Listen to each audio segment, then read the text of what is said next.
आपको एक बहुत ही जबरदस्त किस्सा सुनाता हूँ कि एक बंद दुकान के बाहर दो बूढ़े बैठे आपस में बातें करते हुए हंस हंस कर लूट पूट हो रहे थे कि एक राहगीर ने उनसे इतना खुश होने की वजह पूछी।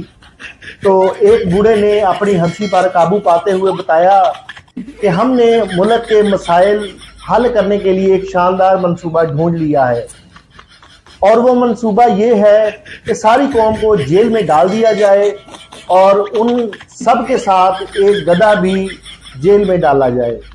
राहगीर ने हैरत से दोनों को देखा और पूछा, वो तो ठीक है, मगर साथ गधे को क्यों कैद किया जाए?